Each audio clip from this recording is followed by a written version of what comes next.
você está, meu querido? Tranquilo? Bem-vindo. Você, o pessoal da sua Tranquilo não, turma. mas assim, mas a vida segue. Deixa eu ver se o Vinícius está se achando aqui. Está baixando o Eu tenho vários alunos aplicativo. meus aí, ó. Tem Charlene, Rodrigo, Boa noite. Pedro tá aí também. Pessoal da minha turma, ó, a gente vai estar fazendo uma integração de novo aí, núcleo 7 do Engenho Novo com o núcleo 7 da noite no centro. Né? Eu convidei o pessoal do núcleo 7 da manhã também, mas não sei se eles vão vir. Mas pelo menos a gente está Show. integrando com o pessoal do Engenho Novo. Só esperar o pessoal conectar. Na... Só te localizando, Rafa, que você chegou aí no meio do feedback, né? Dançoff. Oi? No meio do Dançoff. Na segunda, eles fizeram a primeira apresentação da parte que eles já fizeram do projeto. Só que aí a gente estourou um pouco de tempo e aí hoje a gente separou alguns tempinhos para fazer os feedbacks devido. Bem-vindo, Vinícius, tudo bom? Tudo bom? Boa noite. Boa noite. Pô, pela foto achei que você fosse mais velho, cara. Você tá com cara de 18 anos com barba aí, pô. Não fala isso pro Vinícius, porque ele vai ficar complexado. Né, É, Vinícius? Quarentena, Tudo bem, meu querido? A gente tem que passar essa pandemia pra gente poder almoçar de novo, meu amigo. Tá bem mais barbudo mesmo. Oi? Tá mais barbudo mesmo, hein? Terminou o mestrado, tá barbudo. Barbudo. Pois é. É. foi fácil Teu conectar primo. aqui, cara? Oi? Foi fácil conectar aqui? Tranquilo, tranquilo. Link direto, só fiz o download e aí foi.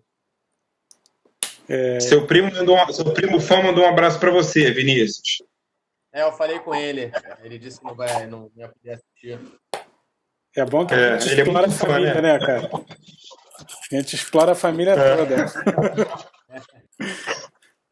O Vinícius, o Rafa, ele me apresentou o Bernard, né, o seu primo, e aí o seu primo me mandou o artigo que você escreveu. Aí eu chamei você para vir falar com a turma, né? Aí o Rafa falou, pô, eu conheço ele, primo do Bernardo, não sei o quê, vou lá também. Tá bom, então. A gente está aqui com duas turmas, vamos só esperar o pessoal conectar. Não, beleza. Vai ser um bate-papo legal. Tem algumas informações sobre o evento da semana que vem, que o Vinícius vai apresentar também, Rafa. Mas aí semana que vem, Vinícius, a gente vai ter um sistema um pouquinho diferente. Hoje vai ser palestra, né? Na semana que vem vai ser mais um bate-papo. Só se você tiver assim, extrema necessidade de trazer PowerPoint na semana que vem que você traz. Mas a princípio não precisa. E aí eu vou ser meio que o mediador lá, vou ficar batendo papo com você durante a sua apresentação. A gente combina algumas coisas aí para fazer umas perguntas no meio, para dar uma quebrada, você conseguir beber uma água, relaxar. Mas a coordenadora falou que ia enviar hoje ainda para a gente o cronograma direitinho com todos os participantes, o horário, as salas, mas ela falou que ia fazer isso hoje à noite, então acho que até meia-noite é dia, né? Aí assim que a gente tiver, eu divulgo para você, divulgo para as turmas também. Beleza. Aí, cara, ó, vamos lá, para você treinar aí a ferramenta. Tem uma parte aí embaixo da sua imagem, ou da minha imagem, que vai aparecer alguns ícones aí. Aí tem tipo uma caixinha com uma seta para cima, que é para compartilhar a tela. Mas eu vou só falar. Beleza. Pensando em apresentação. Tá.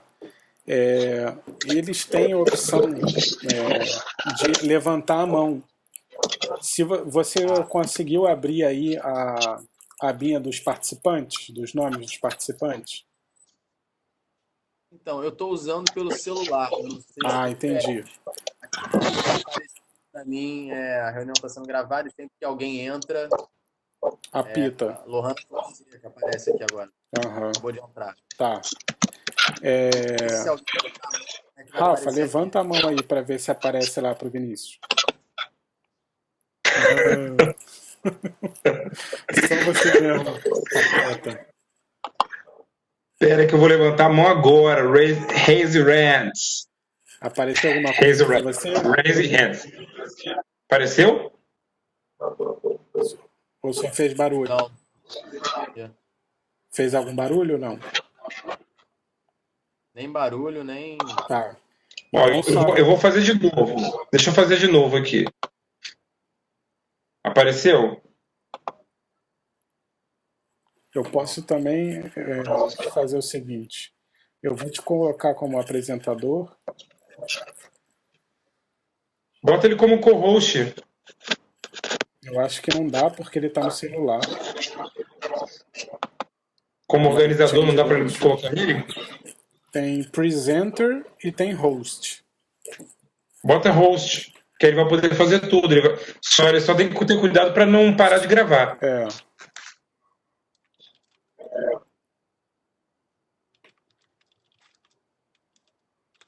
Vamos ver o presenter se melhora. Levanta a mão aí, Rafa, para ver se aparece lá para ele alguma coisa. Tá levantado ainda, peraí. Então tira e bota Deixa eu de novo. baixar e levantar de novo. Levantei. Apareceu aí, Vinícius? Alguma coisa? Fez algum barulho diferente? Tem uma. Não tem uma bolinha vermelha aqui, mas não. Ah, a bolinha vermelha é porque eu tô gravando. É.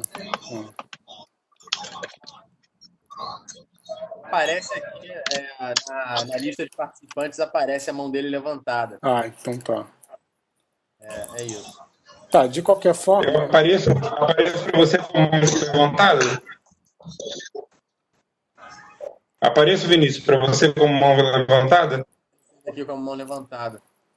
Mas aí para eu ver eu tenho que acessar a lista. Então tá. Vou baixar agora a mão e você dá uma olhadinha de novo. eu posso falar para você, ou eu ou o Rafa, se alguém quiser falar alguma coisa. Porque como ele tá no celular, aí a lista não aparece, aí só aparece um símbolo, Isso. aí ele tem que abrir. Então aí a gente pode ir sinalizando para ele quando tem alguém que vai falar. É. Eu vou ficar cuidando do chat de repente. Tá. Eu fico cuidando do chat aqui, que caso alguém queira falar alguma coisa, você esteja falando, eu vejo aqui e já te passo.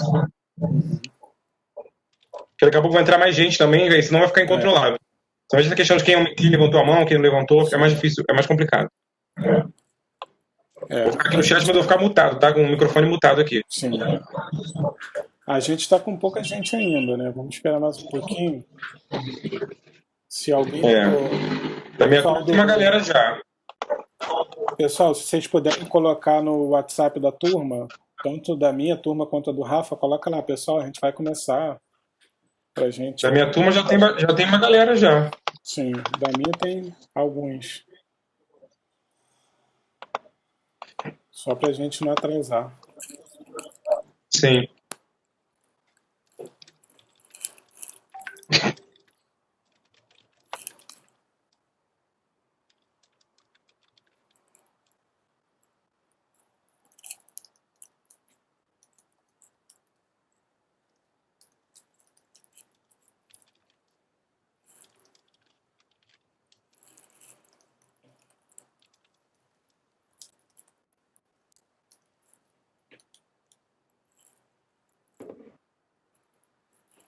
O pessoal tava esperando eu mandar aqui no grupo a sala. Aí agora eu falei que é na mesma sala, aí eu acho que eles vão se localizar. Por isso que alguns alunos não entraram ainda.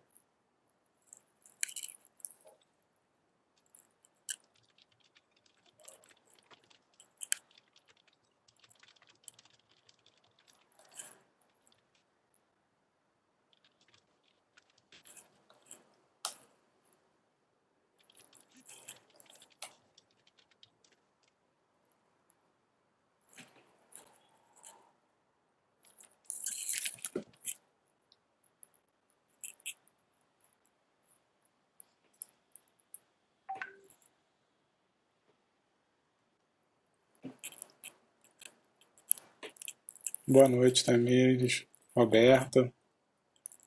Já que vocês falaram aqui boa noite. Rafa deixou no vácuo, o Rafa falou que ele ia cuidar do chat, viu? Boa E noite, ele Pro. ignorou vocês. Gente, mas olha só. Eu botei já aqui assim, ó, boa noite, minha turma querida, porque Roberta Quintão, Tamires, são todos da minha turma, então vocês já se sintam já Ah, com tá, boa noite. entendi. Eu botei aqui, boa noite, minha turma querida, já tá aqui, ó, já tá pra Aí você dá boa noite às 5, o cara entra às 9 e já tá valendo, né? Então você tá querendo que eu fique meio William Bonner, né? Dando boa noite no início, no final, no meio do jornal. Aí é difícil. Você preparou os Então, gente, créditos pra gente levantar no final? A cada 5 minutos eu darei boa noite, independente do contexto da palestra. Fala assim, Vinícius, com licença. Boa noite, Vinícius. Boa noite. Independente do contexto da palestra. Ah, meu Deus. Só você, Bernardo. Ó, já estamos com 30 participantes, hein? Estamos estourando a live da Lesha. Estamos com mais gente do que a Anitta. Porra, Vambora. mais gente do que a Anitta, porra, vamos pedir 10 centavos pra cada um aí, Um galera. milhão. A Anitta vai fazer alguma coisa no liquidificador, 30 mil pessoas para ver. E a gente falando de um assunto sério que 30? Ué, Não. a gente faz o Bora. seguinte, Rafa, vamos fazer um QR Code, aí colocar aqui pro Chama a pessoal Anitta. doar, aí cai direto na nossa conta, né? Porque tá difícil. PicPay. Será que a gente ganha Patrocinado pelo uma Serasa. tonelada de, sei lá, sal? O pessoal tá doando de tudo. Patrocinado pelo Serasa, porque está atrás da gente. Maravilhoso, maravilhoso. Vou chamar na próxima, chama a Anitta, galera, que a gente vai falar sobre empreendedorismo em tempos de crise. Como quarentenar em alto estilo. A Anitta fez um estúdio em sua casa. É isso. Então, acho que ela faz hoje a estratégia dela mais do que nunca é mostrar a bunda, né? Não sabemos, mas parte da casa sim, com certeza. Cada parte da casa dela é patrocinada, gente. Eu só queria aquilo. A geladeira da escola, não sei o que, do não sei o que lá. A roupa é do não sei da onde. O armário é feito por não sei quem. Gente, aí... Eu não gostaria de ter a geladeira da escola, não. Na verdade, eu gostaria. Eu acho que vários de nós aqui gostaríamos de ter uma geladeira da escola. Eu não tô falando que não precisa ter Mas o aqui pra importante é o dentro. conteúdo, não é? É, tô falando O que não importante é o precisa. conteúdo. Imagina, no meio da sua sala, a geladeira da escola. Mas o Skol Da Itaipava. pagou por um espaço churrasco para ela, né? Você O vai- Skol fez um espaço churrasco na casa dela. Aí eu... E aí tinha geladeira por acaso, mas tudo o resto foi pago por eles. Então, bacana. Rafa, acho que a gente no máximo vai ganhar uma geladeira da Glacial. Eu acho que vai ser difícil, eu acho que a gente vai ter que roubar de algum estabelecimento. A gente não vai ser. Não somos influencers o suficiente para receber essa geladeira da Glacial. Não temos esse mérito. Vamos esperar só mais um minutinho e a gente começa, né? Senão o Vinícius já vai... Bernardo quer bater o recorde, né? Quer ter 100 pessoas na live. Cara, a minha turma da noite tem 28. A sua tem quanto? A minha tem uns 30 e pouquinhos.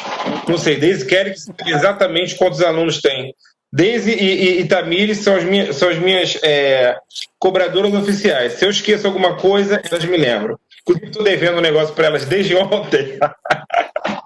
E eu vou pagar agora, nesse minuto. Enquanto a gente está na live aqui, eu administrando tudo isso, eu vou mandar um roteirinho para elas bonito aí do nosso trabalho. Então tem uma assessoria de imprensa boa aí, ó. Assessoria de imprensa não, Eu tenho. assessoria. Elas são muito assessoras, realmente. Me cobram uma beleza. Então, em teoria, a gente deveria ter mais de 50 alunos aqui, mas só tem 34.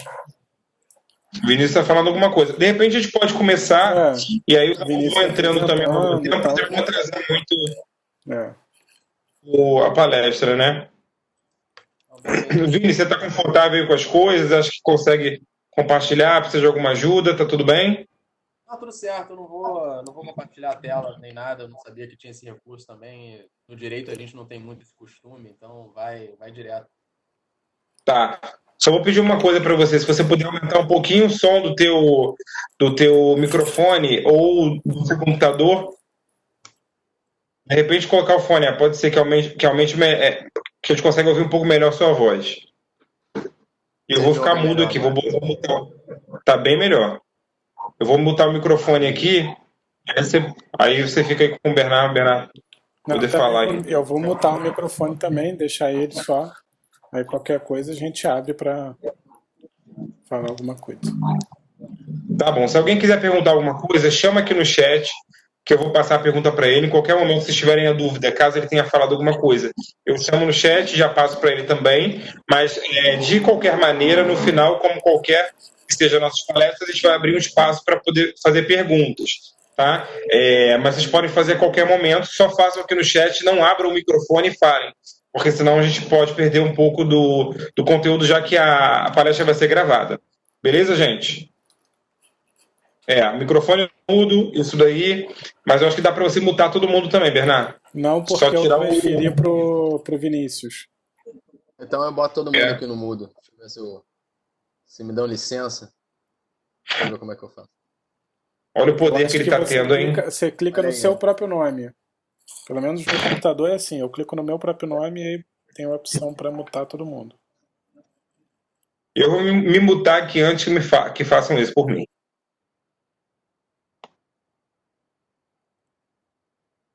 Acho que você se mutou, ô Vinícius. Eu me mutei e agora eu acho que tá todo mundo mudo. Pronto. Acho que foi. Estão me ouvindo? Foi, Me ouvem bem? pode ir lá. Bem. Beleza, gente. Boa noite aí. Boa noite, professor Bernardo. Boa noite, Rafa. Começo agradecendo ao convite. E digo que aceitei o convite com todo carinho. Uma verdadeira honra, uma alegria falar com vocês, conversar com vocês que são alunos de administração da Celso Lisboa. Inclusive porque a minha mãe se graduou em administração na Celso Lisboa no final da década de 80 e 90 e conheceu meu pai na festa de formatura dela na administração da Celso Lisboa. Portanto, eu devo talvez a minha vida ao curso de administração da Celso Lisboa. Portanto, falo aqui com bastante carinho e estou bastante animado com a nossa conversa. Eu vou falar com vocês sobre franchising, né? Sobre o contrato de franquia e o contexto em que o contrato de franquia se insere nos mecanismos de expansão negocial dentro do nosso mercado, né? E também fazendo algumas correlações com direito. Eu sou advogado, né? Como o professor Bernardo deve ter adiantado. Eu sou advogado, sou mestre em Direito Civil pela Universidade do Estado do Rio de Janeiro. E lá a minha dissertação na UERJ foi sobre o contrato de franquia. Não só sobre esses aspectos comerciais, mas tinha uma pegada, obviamente, mais jurídica, né? Por ser advogado, eu tenho alguns riscos, né? O primeiro deles é ser prolixo, falar mais do que devo. Eu vou tentar falar o menos que der, ser mais direto ao ponto quando conseguir. O segundo deles é falar com alguns jargões jurídicos. Eu prometo a vocês que eu não vou falar latim e vou tentar usar o menos de palavras técnicas possível. E é claro que toda a área do conhecimento tem lá as suas tecnicalidades, mas vou tentar reduzir isso, não falar desses assuntos com vocês, porque talvez não interesse tanto. E o terceiro risco é de ser chato. Eu vou tentar ser o mais direto ao ponto possível para não ser chato com vocês. Pois bem, o franchising ele é um instrumento de expansão negocial, como vocês bem entendem, bem sabem, né? Mas ele tem características que são próprias dele, são próprias, destacam o franchising dentro desse como um instrumento de expansão negocial dentro desse sistema, né? A primeira característica dele é que o franchising eu não vou explicar o que é franquia, né? Porque eu parto do pressuposto que todo mundo entenda, né? O contrato de franquia ele é um contrato por meio do qual o franqueador cede ao franqueado uma marca e os saberes específicos para que e um negócio formatado, né? Para que o franqueado possa executar esse negócio e oferir lucro, enfim, a partir da exploração desse negócio que foi formatado pelo franqueador. Eu não vou entrar nesses conceitos do contrato de franquia, mas eu acho que a ideia todo mundo tem mais ou menos, pelo menos na cabeça. Então, Então, voltando à relação ao franchising como um mecanismo de expansão negocial, a primeira característica dele curiosa é que o franchising ele terceiriza o risco da expansão, né? Isso é interessante, porque o franqueador passa para um terceiro o risco do investimento da sua própria expansão, porque a expansão de um negócio é um momento sensível, né, da vida negocial. Então, tem que saber crescer, né? Às vezes, é nesse momento em que as pessoas se embananam e, por não saberem fazer os investimentos corretos, a empresa não tem o fôlego suficiente para crescer e acaba quebrando como um todo, né? Não é sempre que o aluno não é sempre que a pessoa foi aluna do professor Bernard, não é sempre que foi aluno do professor Rafa, foi aluno da Celso Lisboa, portanto, às vezes não sabe administrar bem, e aí a empresa quebra bem no momento do crescimento. Então, o franchising já tem essa vantagem, ela transfere para o terceiro esse risco de investimento, esse risco do crescimento, né? Porque o capital que vai ser investido não é do franqueador, é de um terceiro. E justamente por isso, o franchising ele aparece como uma alternativa em momentos de crise econômica, em momentos de recuperação econômica, porque o franqueador, por um lado, ele não quer expandir o seu negócio com capital próprio. Então, ele se vale do franchising para deslocar esse risco para o terceiro, né, que vai ser o franqueado. E o franqueado, por outro lado, geralmente é alguém que é investidor e em cenários de crise ou em momentos de início de recuperação de crise, como a gente vai estar vendo daqui a pouco, os investimentos tradicionais, né, pensem em bolsa de valores, que é o que mais chama a atenção, eles estão com retorno muito baixo. Muitas vezes, portanto, a franquia se mostra como uma alternativa de investimento. Então, isso se prova com os estudos, né? Os estudos mostram que houve um boom de franchising no período pós-guerra, pós-segunda guerra, e também aqui no Brasil, no cenário de hiperinflação, década de 80, início da década de 90. Então, o franchising, como mecanismo de expansão negocial, ele tem essas características. E, por fim, ele é um mecanismo que se corporifica, né, que se concretiza a partir de um contrato complexo, né? Contrato complexo não é porque é difícil de entender, é complexo porque ele vai trazer algumas dinâmicas, né, de contrariedades, de contraposições, de interesses entre o franqueado e o franqueador. E é justamente por isso que dá tanto problema. E é justamente isso que eu estudei mais a fundo na minha dissertação.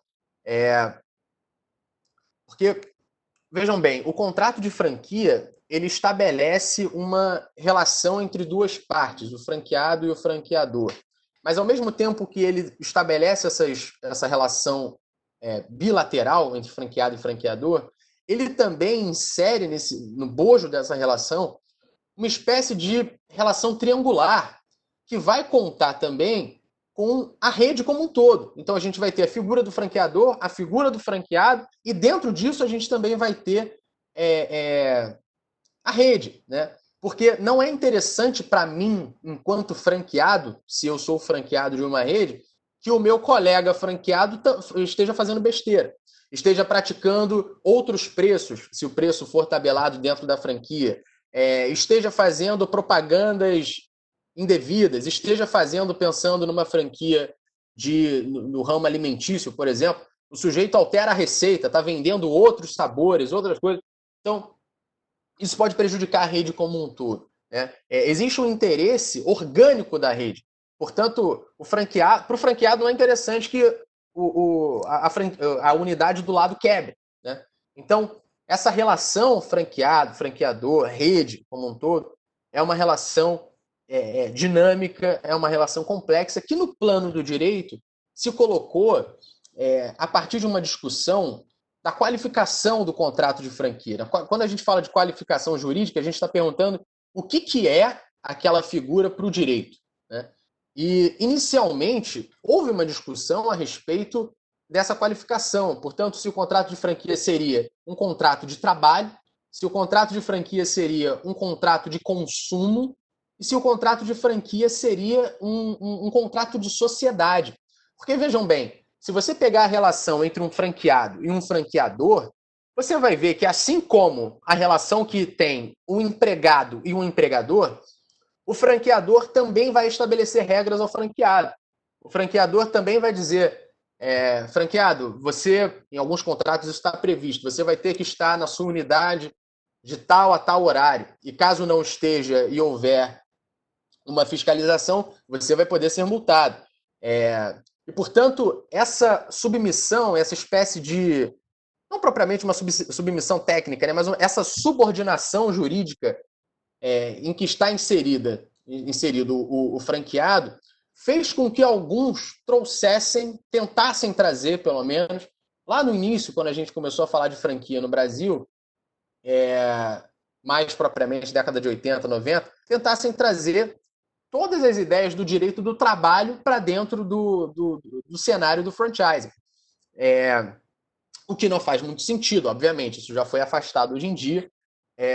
Mas isso, assim, não faz sentido em termos de...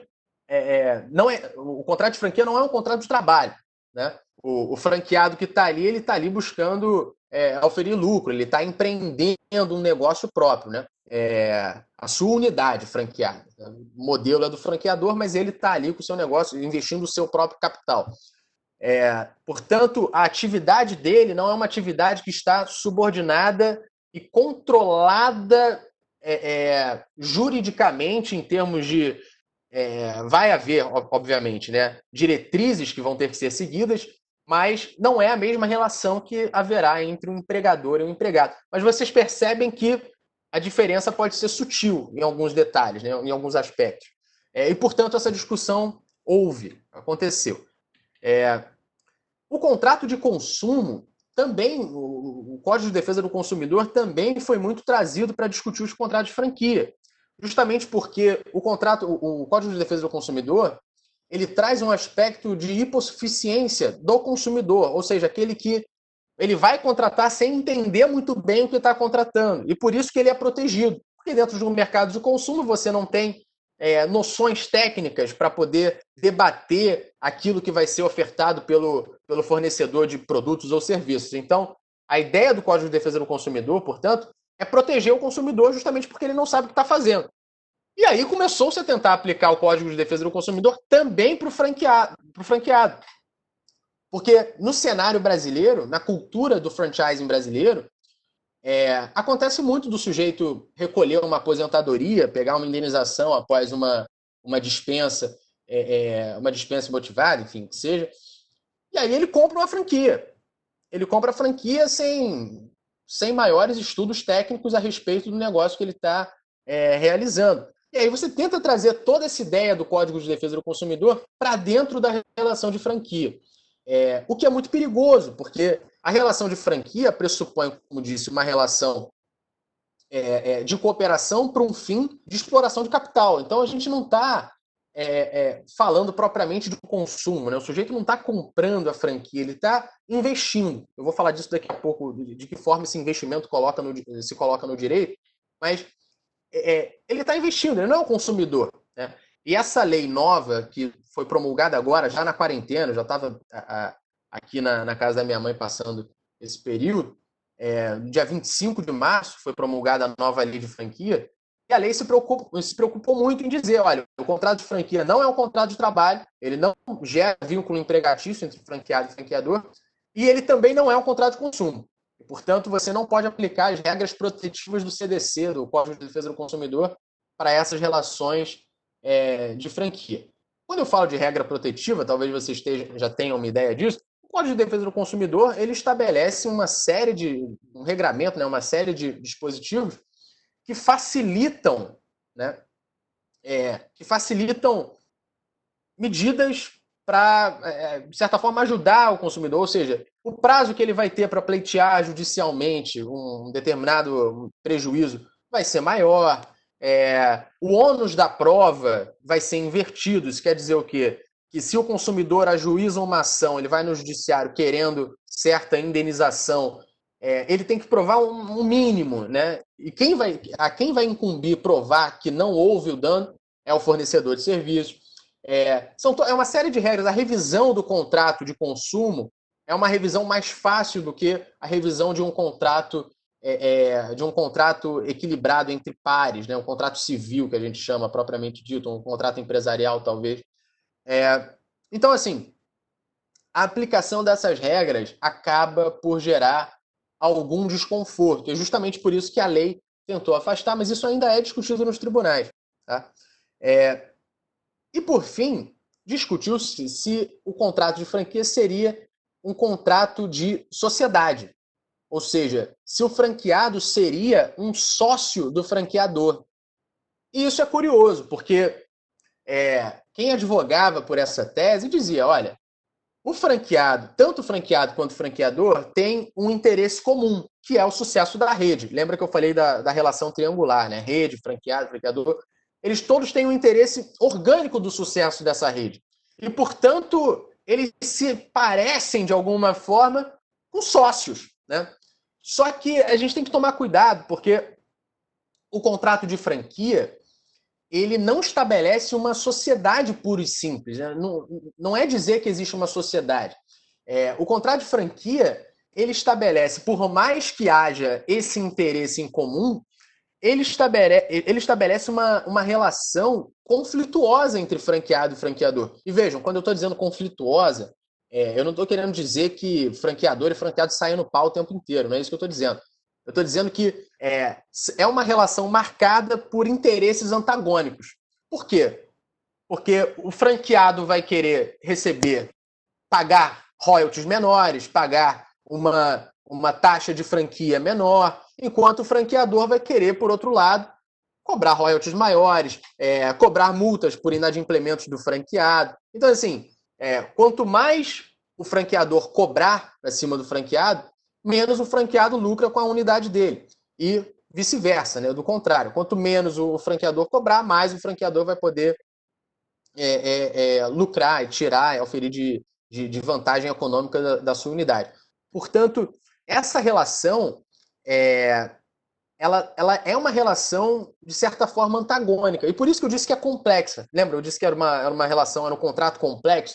Ele é complexo por isso, porque ao mesmo tempo que existe uma cooperação contratual, vai existir um antagonismo de interesses entre franqueado e franqueador. E não é uma sociedade, porque franqueado e franqueador vão exercer funções distintas dentro dessa regulação de interesses. O franqueado vai querer explorar a sua unidade. E as obrigações dele vão estar relativas à exploração dessa unidade. Enquanto o franqueador vai ter que gerenciar toda essa rede de explorações, né, de unidades de franquia, e além disso, além de explorar as suas próprias, né, o franqueador geralmente também tem as suas unidades. Portanto, não é dizer, a gente não pode falar que o franqueado e o franqueador são sócios propriamente. Porque quando você chega para alguém e diz, olha, quer ser meu sócio? Significa, olha, nós dois vamos trabalhar para o mesmo objeto social. E não é isso que acontece no contrato de franquia. O franqueador está preocupado com a administração da rede, com a fiscalização dos franqueados, e o franqueado está preocupado, principalmente, claro, né, com a exploração da sua unidade.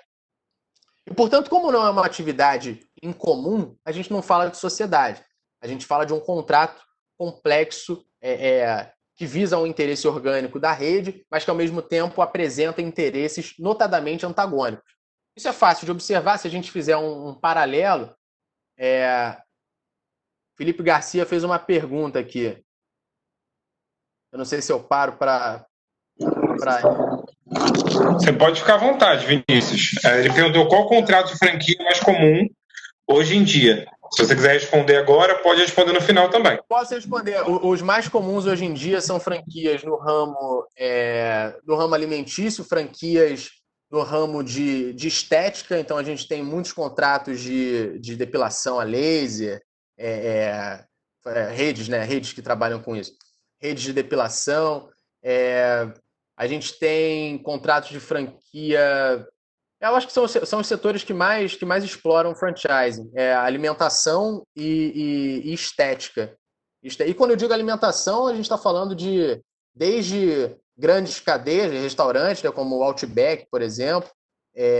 Se bem que o Outback não usa uma franquia propriamente dita, né, mas a gente pode falar de um McDonald's, E a gente pode falar também de iogurte congelado, né? Frozen yogurt, a gente pode falar de açaí, né? Que está na moda. Todas essas cadeias são de franquias. Setor estético, a gente tem essas clínicas de depilação, clínicas de procedimentos estéticos que também se valem do franchising. Acho que é isso, acho que são os dois maiores mercados, sim, que usam franquia. Mas bem... Vinícius, tem mais uma pergunta aqui, mas antes de responder, eu acho que tem a ver com o que o Felipe perguntou. Cara, assim, tem alguns formatos de franquias diferentes, né? Além do porte dela, tem uns formatos diferenciados. E cada formato desse tem um contrato diferente. Que, por exemplo, o Outback, cara, ele não é uma franquia, mas ele tenta ser algo parecido, mas não é muito bem. Então, assim, existem alguns modelos que fogem do modelo de franquia tradicional. Esses contratos são diferentes também? Ou vai tudo na mesma linha?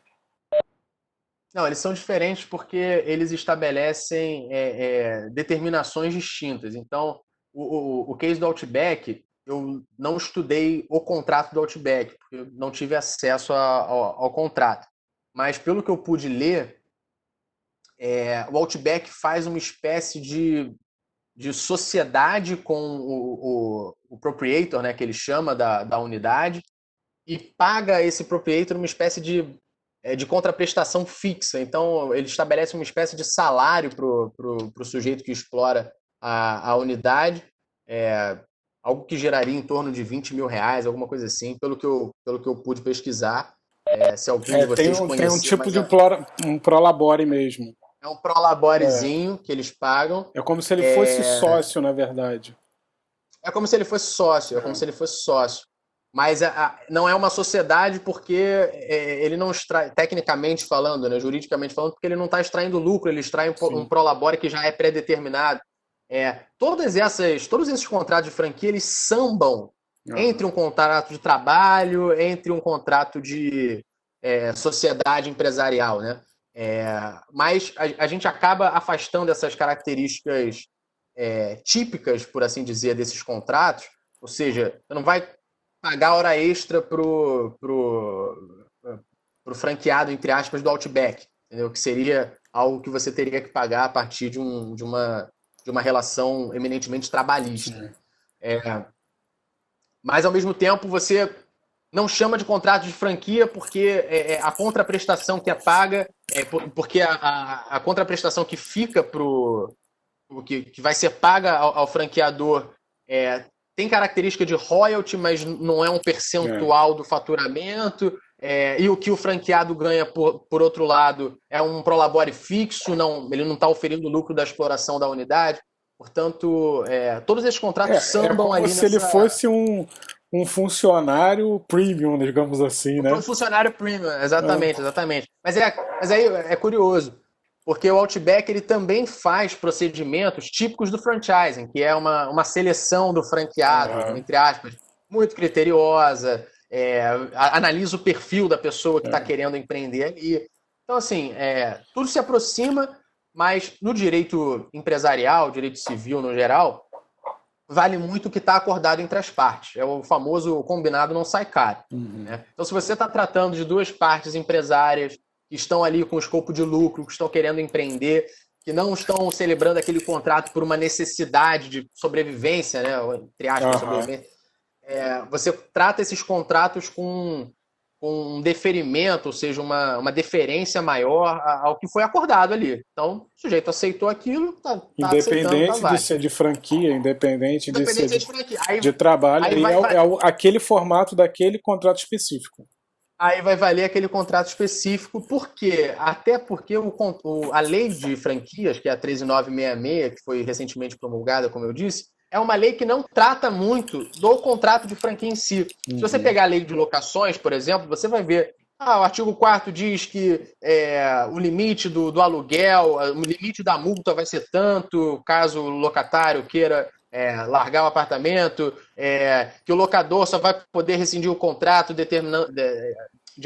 diante de determinadas condições, que o locatário vai poder denunciar unilateralmente. Isso é uma regulamentação muito específica do contrato, que cada uma das partes pode fazer. O contrato de franquia não tem essa regulamentação legal. Houve um projeto na década de 90 para tentar, de alguma forma, estabelecer essa regulamentação, dizer quais eram os limites da autonomia, né, que a gente chama da autonomia do franqueado e do franqueador, o que o franqueador poderia estabelecer como limite, mas esse projeto caiu. Caiu justamente porque o mercado entendeu que dentro do franchising, essa autorregulamentação ela já seria suficiente. Então, a gente dá um peso muito grande pro contrato em si. E é por isso que os contratos de franquia têm que estar bem redigidos, têm que estar muito bem amarrados, não só os contratos, mas também a circular de oferta de franquia, né, a COF. Tem que trazer, quanto mais detalhes da operação, quanto mais o modelo estiver ali formatado para apresentar para o franqueado, e dizer, olha, esses são os seus limites, quanto mais isso for concretizado, melhor.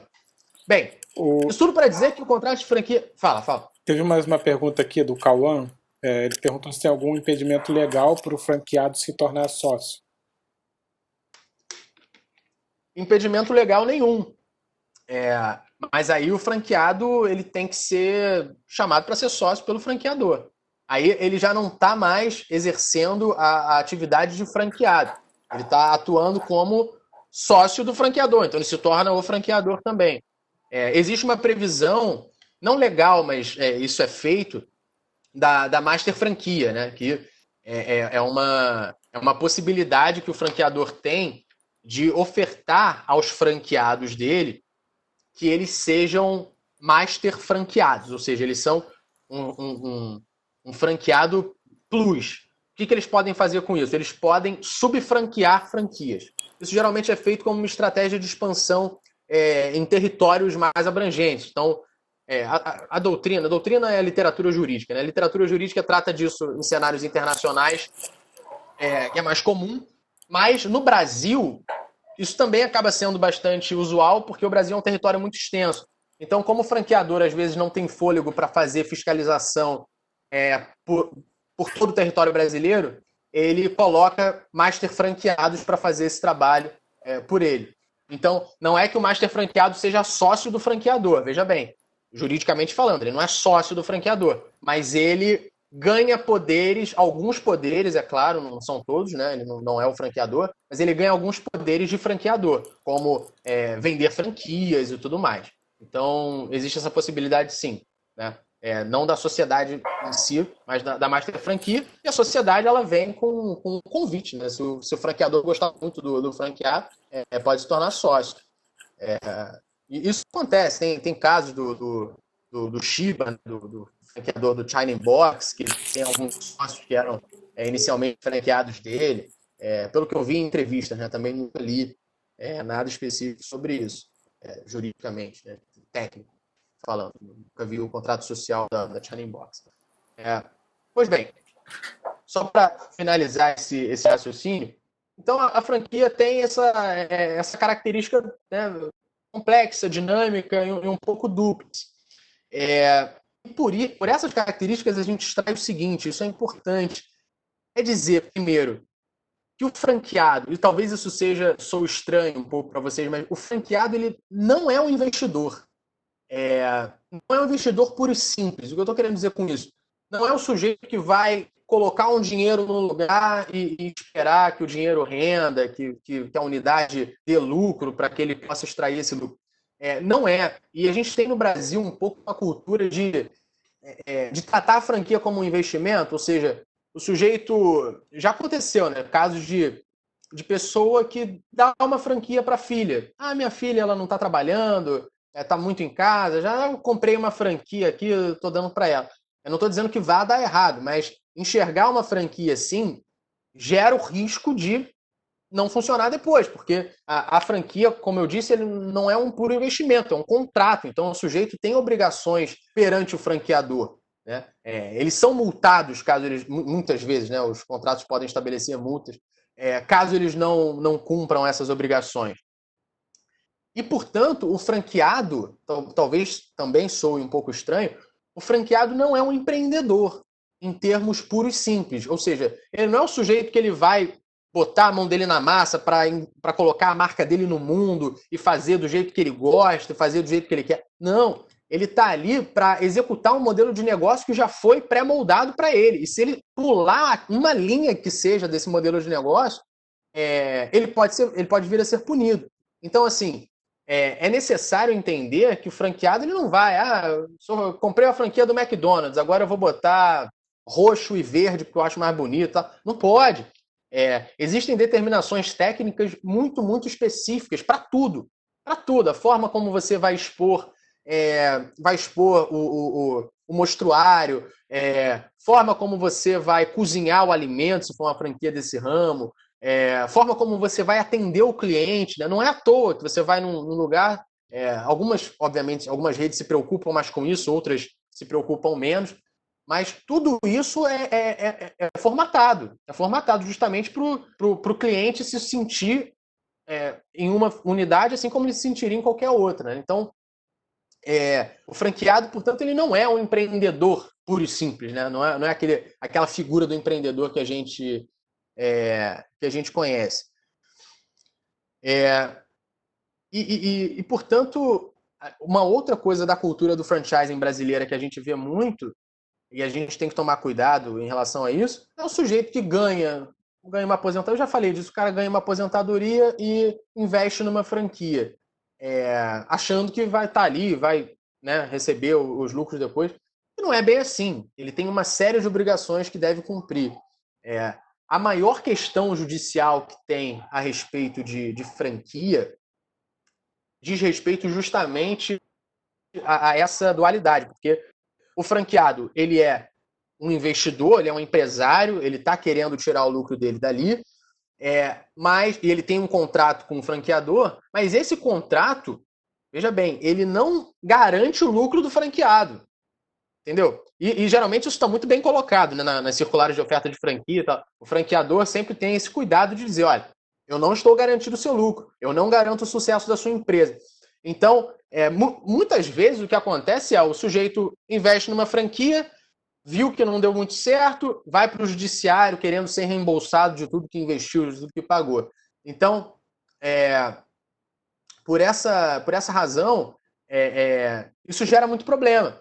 E, por outro lado, o franqueador, ele não é um simples vendedor de franquia, ele não está vendendo a franquia, ele presta um serviço como franqueador. Ou seja, ele recebe os royalties para prestar o serviço de apoio, para prestar assistência técnica. Se ele deixa de prestar essa assistência técnica, ele não faz jus àqueles royalties e, portanto, pode haver sim uma quebra do contrato ou indenização posterior ao franqueado e tudo mais.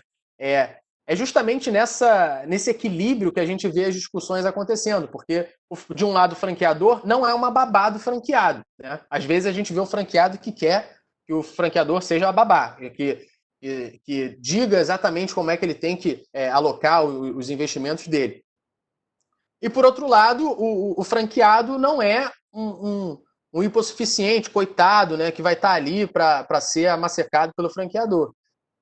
Então, a gente precisa entender bem essa dualidade, claro, sempre considerando o caso concreto, para entender o que está acontecendo e o que costuma acontecer de errado, né, por assim dizer, dentro do desenvolvimento da unidade franqueada.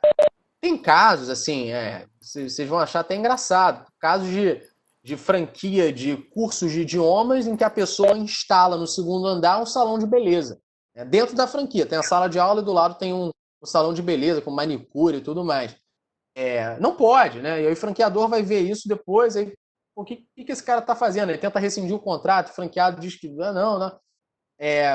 Tem um caso curioso que de uma franquia de borracharia aqui no Rio de Janeiro, que o franqueado ele percebeu que a partir de determinado momento do ano ele parou de receber cliente. Houve uma queda muito grande de receita e de faturamento, porque os clientes pararam de chegar.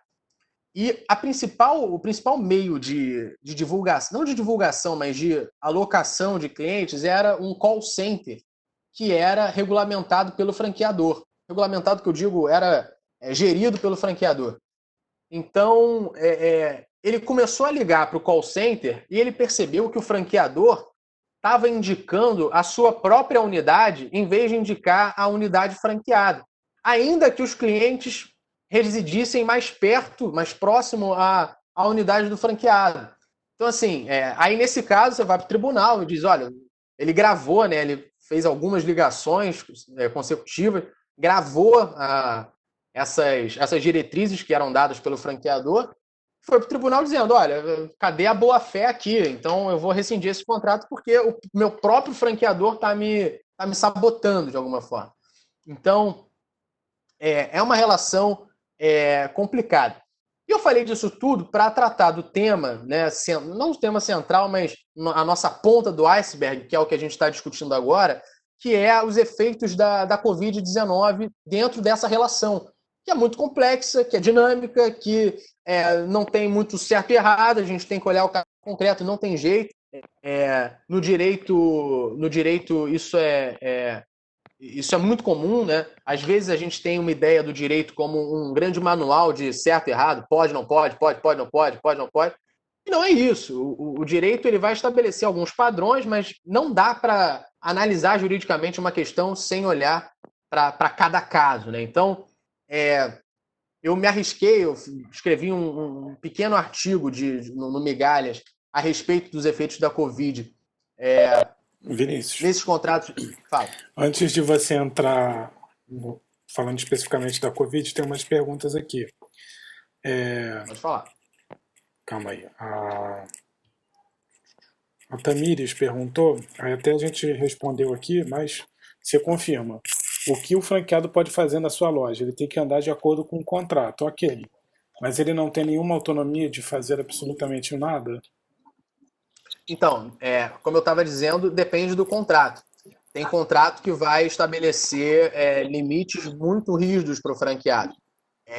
Outros contratos, não tanto.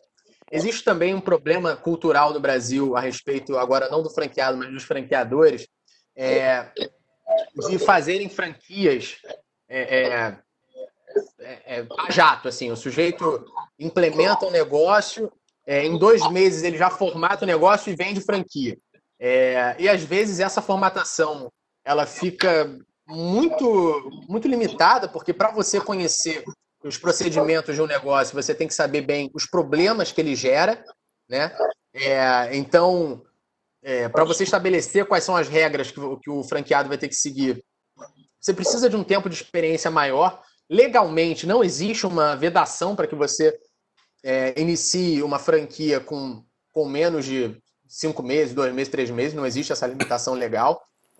Por mais que a lei de franquia diga que para fazer a circular de oferta de franquia, o franqueador tenha que anexar o balanço financeiro dos últimos 2 anos do negócio, o que a doutrina, né, eu já disse, os especialistas do direito entendem é que se não tiver o negócio rodado por 2 anos, você junta o balanço financeiro do ano que teve. Se não tiver nenhum ano, você não junta nada, não tem problema. Então, isso acaba gerando contratos de franquia pouco formatados, com negócio pouco formatado e com limitações muito vagas, né?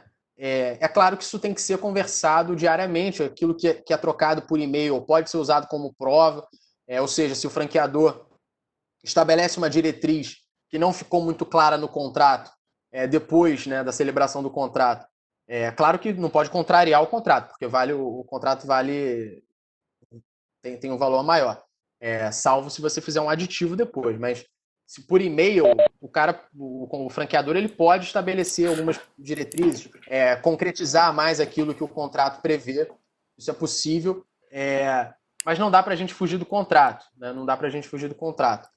Algumas franquias estabelecem vestimenta, corte de cabelo de funcionário, padrão de atendimento, como eu disse, e aí às vezes vai o fiscal do franqueador lá para ser atendido e ele vê que o franqueado não está seguindo, né? Não está seguindo os padrões de atendimento. E aí você pode ter repercussões contratuais desse. A franquia pode amarrar tudo, né? O franqueador, na verdade. Pode amarrar tudo, pode amarrar tudo. Há outros contratos de franquia que estabelecem um tabelamento de preço. Na verdade, isso é comum, né?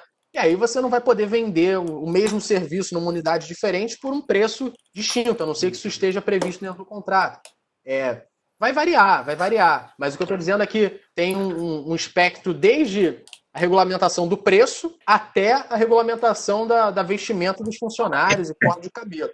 Tem de tudo. Ô, Vini, Vini, o Pedro Martins perguntou aqui qual seria o maior erro de um franqueado na hora de abrir uma loja. Né? No final das contas, assim, qual seria o maior erro que eles poderiam cometer no momento de abrir uma loja? Acho que tem bastante a ver com o que você já vem falando sobre a questão de definição e entendimento do contrato, né? E aí, eu acho que buscando também, de alguma forma, esse entendimento aí, eu queria que você desse uma posição pro Pedro. Pedro, eu acho que a pior coisa que um franqueado pode fazer ao ao investir numa franquia é achar que a franquia vai andar sozinha. É não entender, porque, veja bem, claro que a propaganda da franquia vai dizer: venha ganhar dinheiro, a gente faz uma estimativa aqui de um payback de 6 meses, você vai recuperar tudo que você investiu, seja seu próprio chefe, né? E isso tem em propaganda de franquia. Se você procurar qualquer franquia no Google, você vai ver algumas dizendo isso. Seja seu próprio chefe, tenha autonomia do seu próprio tempo, faça o que você quiser. Tá? E o sujeito tem que estar ciente de que não é bem por aí. É claro que ele vai ter uma autonomia maior, ele não vai ser empregado, como eu estava dizendo, mas ele não vai ser um puro investidor que bota lá o dinheiro e aí vai embora, deixa um gerente, contrata ali um cara. Não, muitos contratos de franquia determinam que o franqueado, né, e aí coloca-se o CPF do sujeito que vai estar lá, que tem que estar lá, o franqueado vai ter que estar presente por pelo menos tanto por cento do tempo em 3 meses iniciais da rodagem do negócio. Muitos contratos fazem esse tipo de determinação justamente para que o franqueado não ache que aquilo ali é um investimento puro e simples. Então, eu acho que o maior erro que um franqueado tem é o de entrar numa franquia, entrar numa rede achando que, olha, é o McDonald's, então vou botar uma grana aqui que vai vir o retorno com certeza. E não é bem assim. Existem determinações, existem cláusulas contratuais a serem cumpridas. A meu ver, esse é o maior erro do franqueado. Mais uma pergunta aqui. O Marlon, ele perguntou se a gente desistir de uma franquia, a gente pode vender? Marlon, sem querer ser repetitivo, mas isso também fica determinado no contrato. Mas uma coisa a lei determina, impõe, que essa venda tem que ser autorizada pelo franqueador. Você não pode simplesmente vender. Justamente porque no direito a gente chama o contrato de franquia de um contrato. Eu disse que eu não ia falar latim, mas dá para salvar. É um contrato personalíssimo. Em latim é intuito persone que a gente fala. Ou seja, é um contrato que é estabelecido mediante a análise daquela pessoa, daquele sujeito. Então, existe todo um procedimento para você escolher o seu franqueado. Então, você vai investigar, você vai fazer entrevistas. Não é uma só, não. É claro que quanto mais robusta for a rede, maior vai ser a dificuldade, maiores vão ser as etapas, né, para o sujeito conseguir chegar até a celebração do contrato. Mas você vai ter um processo muito, muito minucioso de seleção do franqueado. Ou seja, eu não posso, né, contratar uma franquia, né, entrar numa rede e depois passar para o meu tio que não sabe. Não, o franqueador tem que autorizar isso. E caso o franqueador não autorize, aí o contrato vai determinar como essa rescisão vai ser feita, quem vai pagar o que para quem, e é possível também o próprio franqueador absorver a franquia, né? Mas isso também vai estar previsto no contrato. E aí, enfim, vão ter multas previstas para um caso, para o outro, a rescisão antecipada, porque o contrato de franquia ele é necessariamente um contrato temporário, por mais que ele possa ser postergado, né? Então, isso, vai depender. Então, existem essas possibilidades. Venda para o próprio franqueador, venda para um terceiro autorizado pelo franqueador e a dissolução, né, da franquia. Tem mais uma aqui do Rodrigo. Você conhece alguma franquia que abriu e não deu certo, mas se reinventou, que hoje em dia é muito famosa? Se sim, o que você acha que essa franquia fez para se reerguer? Então, vamos lá, que abriu e não deu certo, não, porque a gente está falando aqui na perspectiva do franqueador, né? Então o sujeito. Você estaria falando da hipótese em que o sujeito tenta franquear, não consegue, depois consegue franquear de novo. Eu não conheço um caso assim, não estou dizendo que não exista, tá? Mas eu não conheço. Eu não conheço. O que eu já soube é de negócios que tentaram franquear, não funcionaram, e aí o sujeito inicia um outro negócio, né? E aí dá sequência à atividade, consegue franquear numa boa. Isso tem aos montes, mas geralmente são negócios menos conhecidos justamente porque não deram certo, né? Isso até é bem comum, né? O cara que tem essa veia empreendedora, de repente ele lança um negócio, aí vê que o negócio não dá certo, aí quebra, abre outro, arrisca, quebra de novo, aí lá pra quarta, quinta dá certo, aí cria franquia e vai embora, né? É. O que não existe é o sujeito que é franqueado, ele entra na rede, não funciona, e aí ele tenta reformular por dentro a franquia para ver se aí não é bem assim que funciona. Como eu estava dizendo, o franqueado ele está limitado ali ao que é determinado pelo franqueador. O meu grupo. A gente não vai afetar.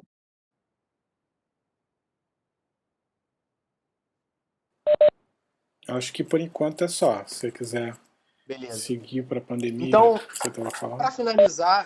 para finalizar, eu entro nesse cenário de pandemia, né? Esse cenário de quase que uma calamidade que a gente está vivendo, né, em termos negociais, empresariais, e quais são os efeitos disso dentro do contexto do franchising, né? O artigo que eu escrevi, ele fala das contraprestações do franqueado que são pagas para o franqueador, né? E de que maneira esse cenário de Covid influencia nelas. Então, eu falo de royalties, falo de taxa de franquia e falo de taxa de publicidade.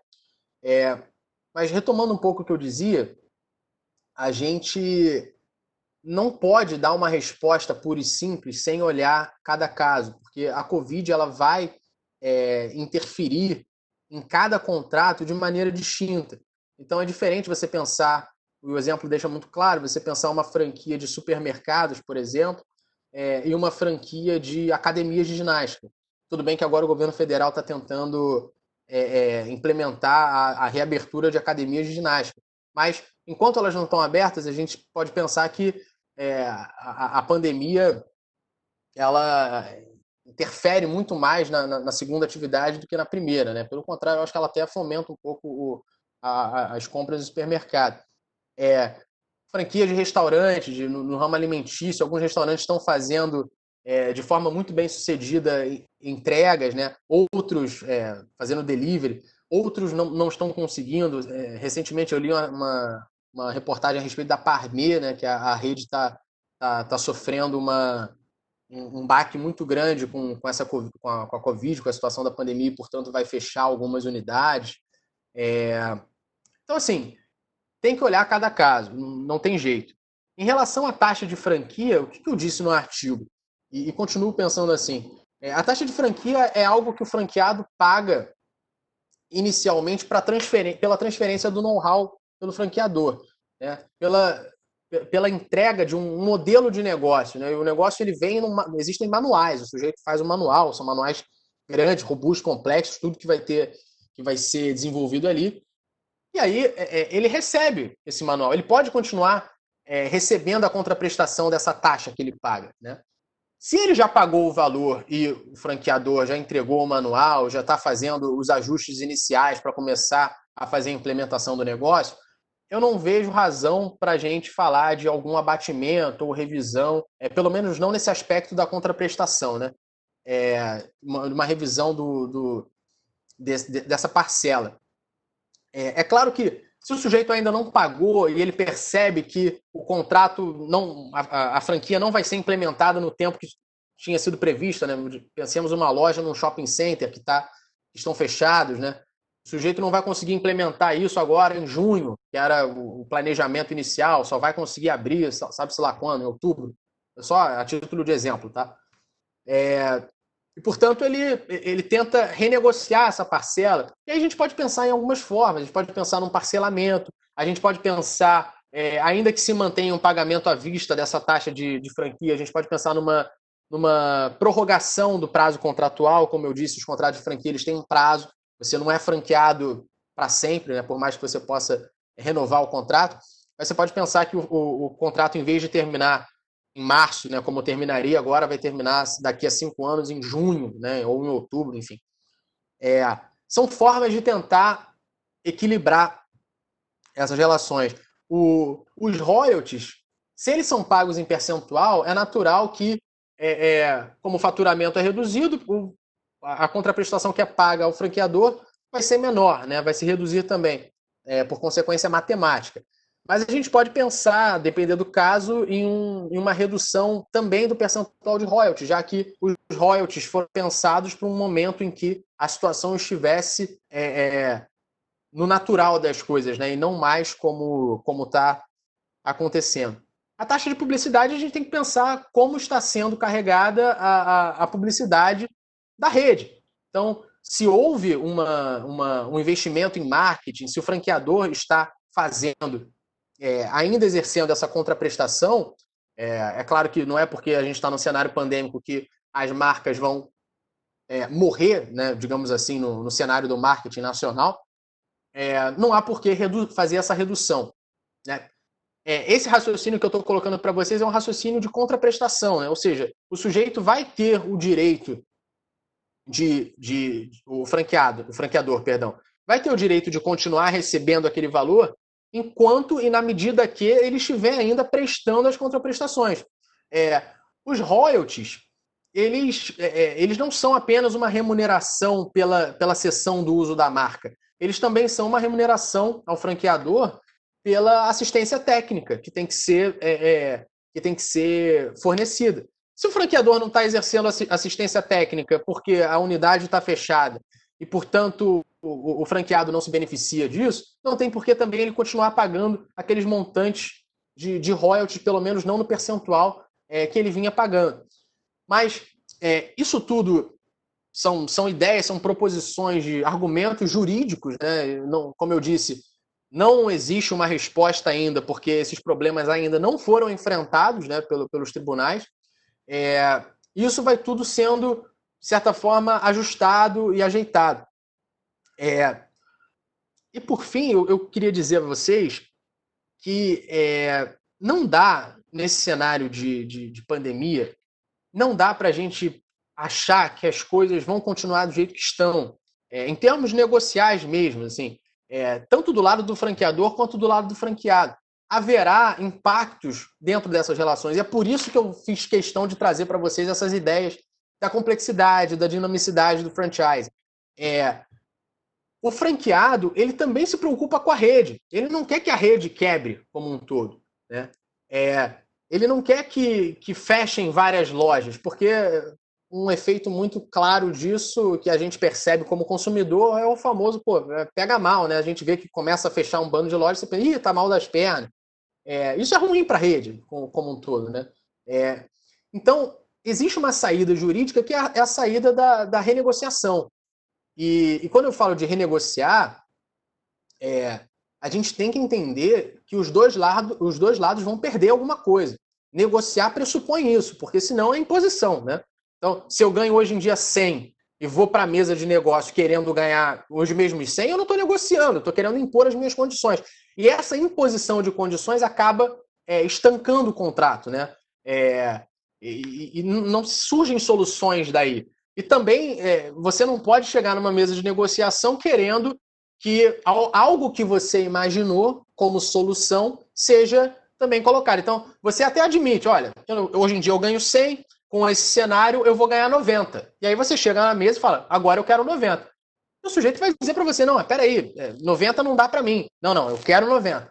Isso também vai acabar gerando um estanqueamento da relação. Por quê? A negociação ela tem que ser feita a partir das expectativas que o outro tem. Não dá para você pode até chegar na mesa de negociação com cenários pré-moldados na sua cabeça. Olha, num cenário otimista, talvez eu consiga ganhar 90, num cenário um pouco mais pessimista, eu ganho 50, num cenário, e aí já não vai valer tanto a pena para mim, é melhor rescindir o contrato logo. Num cenário mais tranquilo, eu ganharia 70. Então, assim, e você vai amoldando isso a partir daquilo que o seu interlocutor te fala, né? Não dá para tentar impor. E a gente tem que compreender, dentro desse cenário do franchising, que vai haver perdas para todo mundo, né? Então, a boa-fé, que é um princípio jurídico estabelecido no Código Civil e tudo mais, ela demanda que essa renegociação seja feita. Claro que você não pode impor a alguém a renegociação, mas você pode exigir boa-fé da pessoa na hora de colocar propostas à mesa, né? Saber que os dois lados vão ser afetados com isso e saber que dentro dessa relação, que é completamente dinâmica, complexa, que envolve interesses múltiplos, não só das partes, mas também de uma rede organicamente consideradas, todas essas expectativas vão ter que ser reunidas e atendidas de alguma maneira para o bem da sobrevivência da rede, porque senão a rede toda vai estancar como efeito dominó, né? O franqueador não recebe mais os royalties, ele para de receber, e aí o franqueado os outros ele não consegue prestar assistência porque está sem caixa, e aí os franqueados começam a reclamar e de repente a coisa toda rui, né? Então é importante ter, como administrador, como empresário, essa percepção de crise, né? Acredito que muitos tenham, né? Eu tenho conversado com pessoas do setor, pelo menos parece, né? Inclusive o setor de shopping center está atento à crise, já negociou aluguéis e tudo mais. Mas sempre pensar. E aí, nesse momento, a criatividade ela tem que aflorar, né? A gente tem que pensar em soluções criativas para que as partes consigam se estabilizar e depois voltar ao convívio normal, né, da relação contratual. O direito estabelece também uma possibilidade, né, de resolução, de rescisão do contrato quando existe um evento extraordinário, né, como é esse da franquia. Novamente, repito, a gente tem que ver em cada caso, mas essa possibilidade existe. Mas é claro que, sim, na maior parte dos casos, talvez eu possa dizer que o interesse maior não é o de romper, cada um fica com o seu, vamos embora. O interesse é de manter a rede, de tentar fazer, de alguma forma, com que aquilo ali consiga sobreviver à crise, né? Então, essas são as considerações que eu tinha para fazer a respeito da Covid. Só para... Finalizei. Beleza. Finalizei. Não, é que eu ia falar para você beber uma água aí que você emenda, vai direto. Não. E assim, eu acho que a ideia também não é desestabilizar a relação, né? Mas é reestabilizar a relação, harmonizar equilibrar essa relação num outro patamar atual, né? Na situação que está. Sim. Não é bom nem para o empresário que abriu a franquia, nem para o franqueador que uma franquia feche. Então, negocia tudo, abaixa tudo que puder, justamente para passar por esse momento. Vai afetar os dois, mas que afete os dois de forma justa, né? E equilibrada. Sim.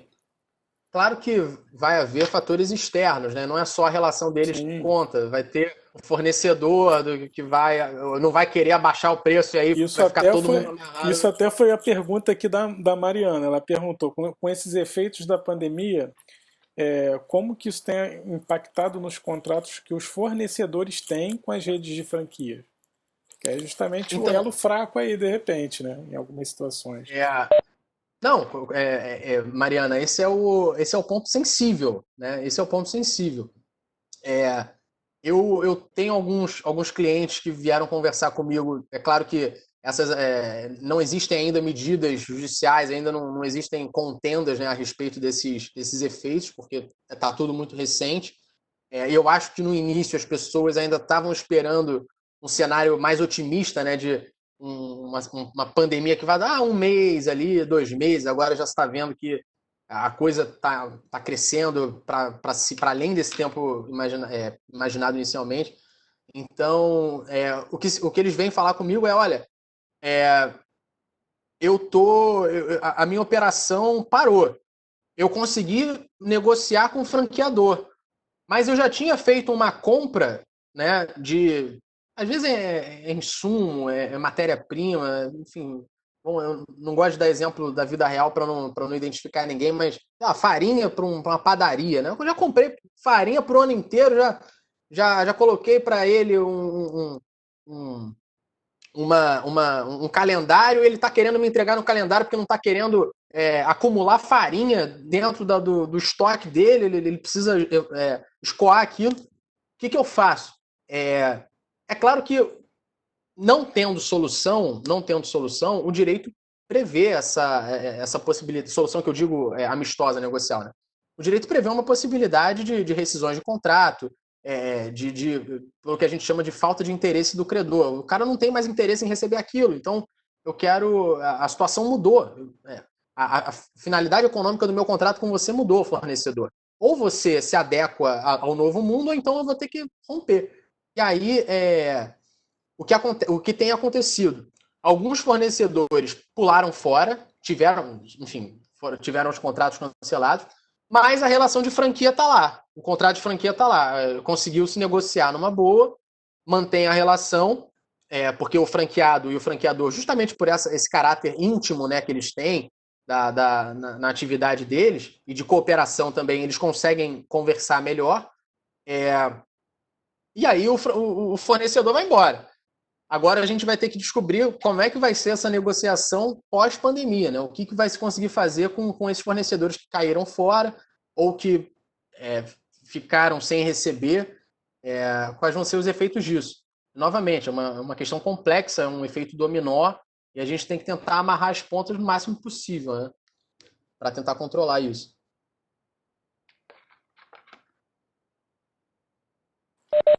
Eu acho que a gente pode abrir para as perguntas. A Tamires tinha uma pergunta grande aqui, a gente deixou para ela vir fazer aqui contigo pessoalmente.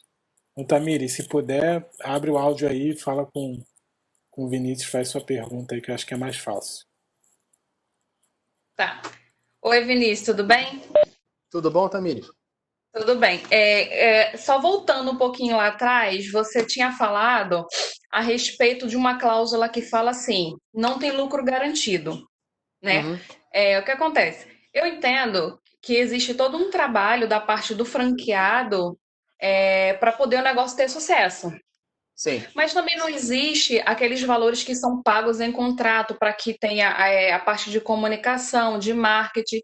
E quando a pessoa opta por fazer franquia, ele já não tem, eu não sei se são todos, tá? Me corrija se estiver enganada. Não já existe aquele estudo lá que mostra que existe locais em potencial para que exista uma franquia.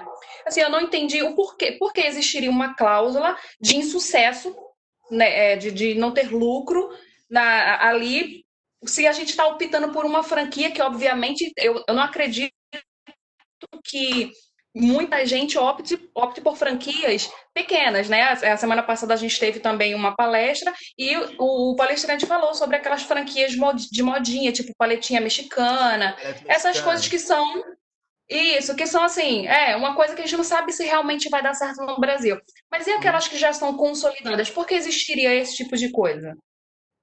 Então, Tamires, adorei sua pergunta e é justamente isso que se discute, tá? Mas eu tenho uma resposta para te dar.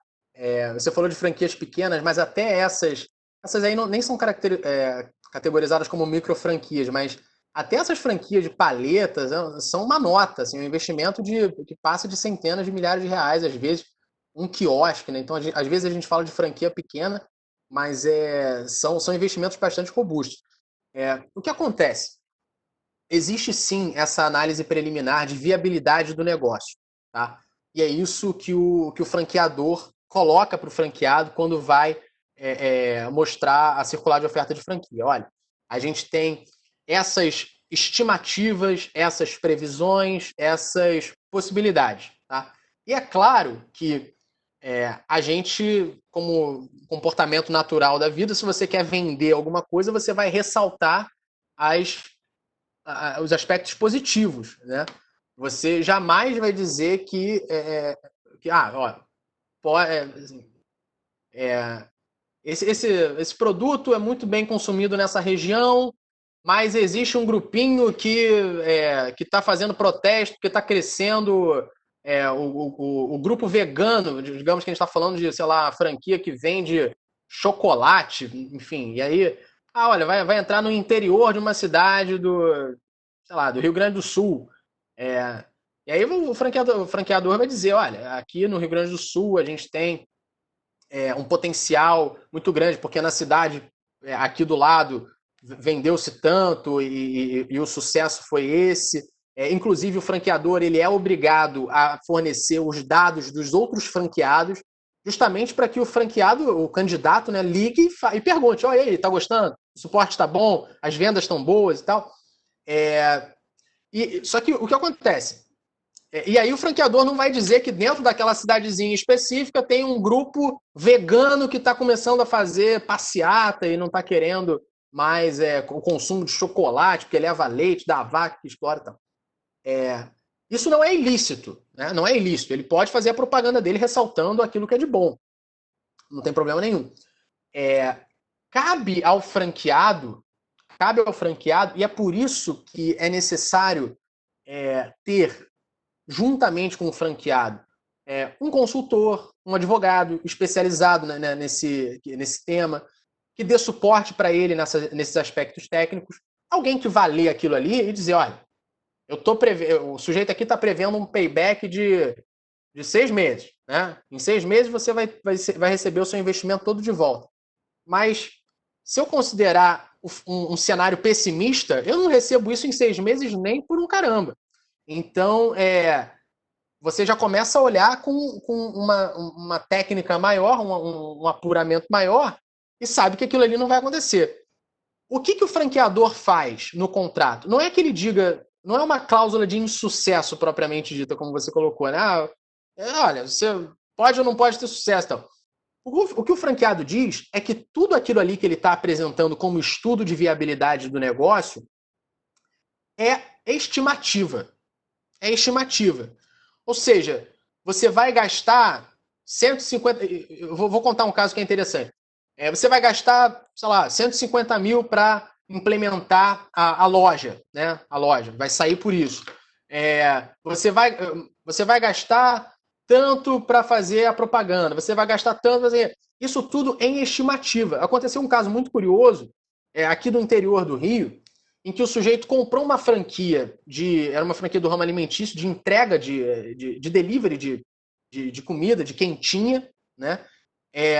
E o franqueador dizia para ele, olha, você vai gastar, em média, 125 mil para implementar a loja, com o maquinário que é necessário, com a cozinha industrial que você vai ter que implementar e tudo mais. Acontece que o sujeito escolheu um lugar em que os dutos de ventilação não eram suficientes, porque existe uma regulamentação municipal a respeito de ventilação em cozinhas industriais. Isso você só descobre fazendo as coisas na vida, né? Porque ninguém para estudar isso. E o município determinava que houvesse 3 dutos de ventilação.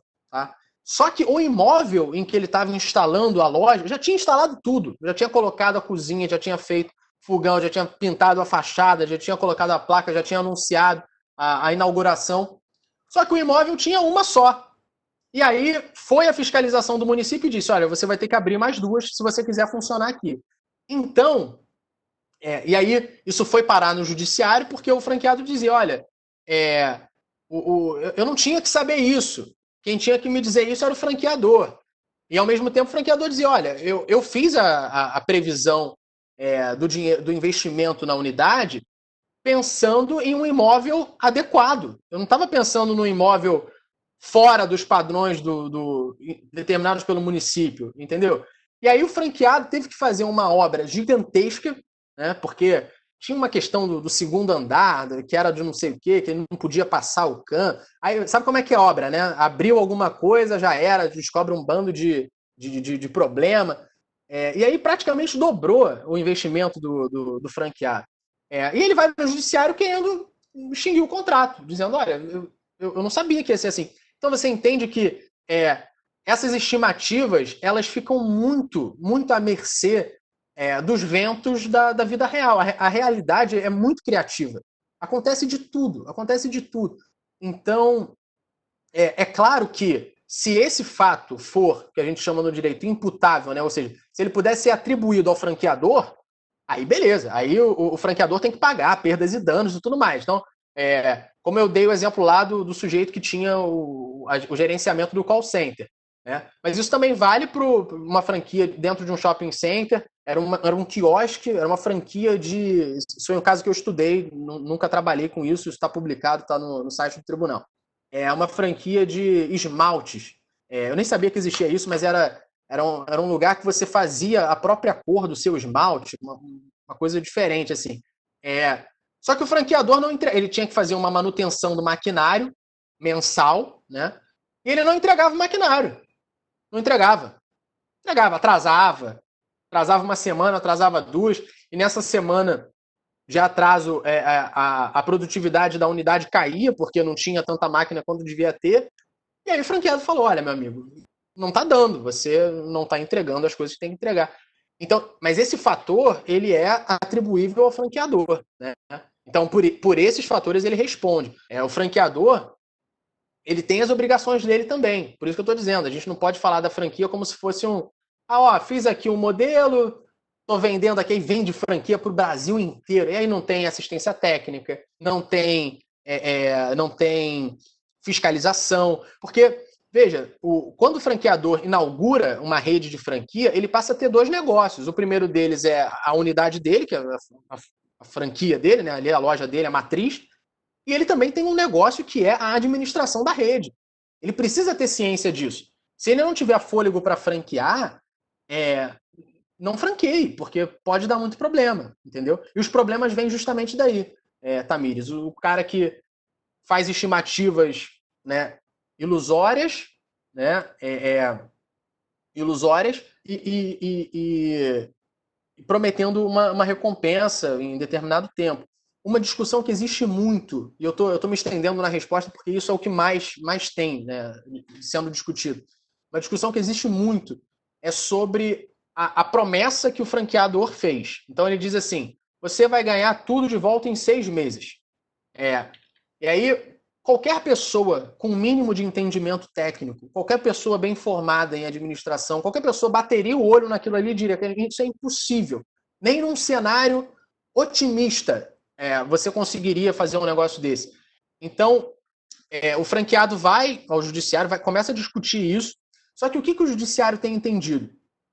O franqueado, ele não é um consumidor, por isso que eu estava falando disso também. Ele não é hipossuficiente, ele está ali para lucrar, ele está ali para investir, para ganhar dinheiro, ele está ali para implementar um negócio. Então, se ele, como franqueado, não conseguiu identificar que aquilo ali estava errado, ele que negociou mal, entendeu? E aí, ele que arque com os prejuízos. Por quê? Porque não é responsabilidade do franqueador garantir o sucesso do negócio, entendeu? Aí, um lado vai dizer isso, da jurisprudência, né, do conjunto de decisões do tribunal.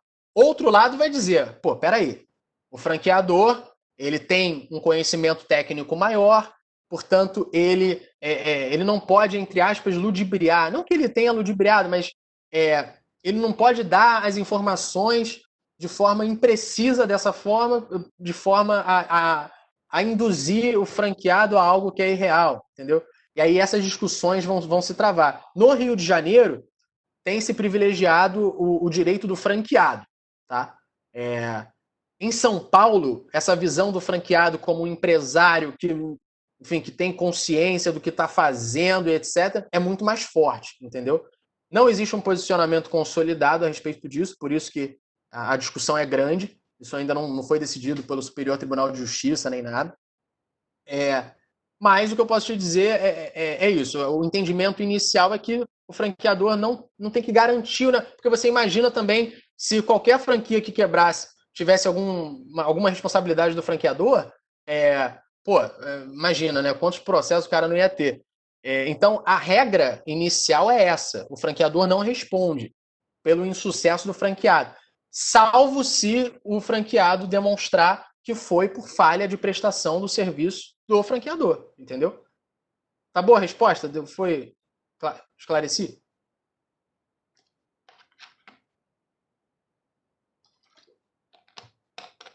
Obrigado pela pergunta. Mais alguma pergunta, pessoal?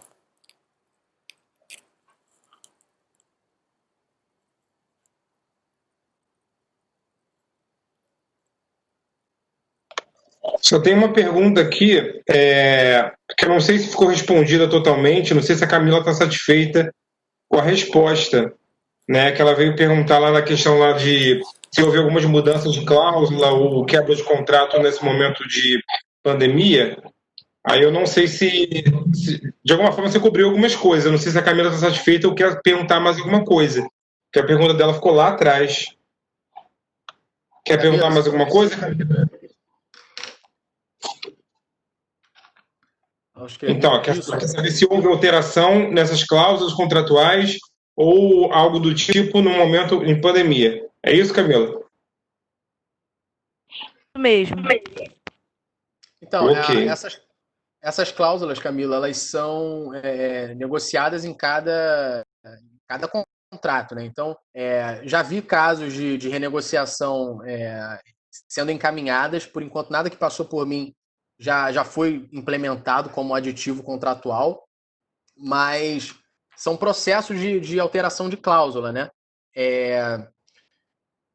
O que eu vi por enquanto foi parcelamento de taxa de franquia, tá? Então, a taxa de franquia que seria paga especificamente agora em maio, não vai ser paga agora em maio, ela foi postergada para um parcelamento de 3 meses a partir do momento em que retorne um estado de normalidade, né? E foi isso que eu tenho visto, mas as cláusulas elas têm um processo de negociação, né?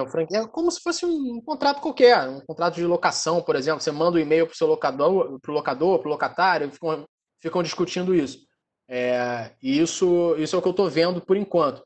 Essas discussões vão pipocar mesmo quando voltar, né? Eu acho que quando o mercado estiver voltando, e aí a gente vai discutir responsabilidade de um ou de outro. Mas, por enquanto, a gente está num processo incipiente de alteração de cláusulas e tal. Não passou nada por mim, cláusulas consolidadas ainda. Né? Felipe tem uma pergunta aqui. Felipe, abre aí o microfone e fala. Camilo. Que aí varia a voz do pessoal aqui.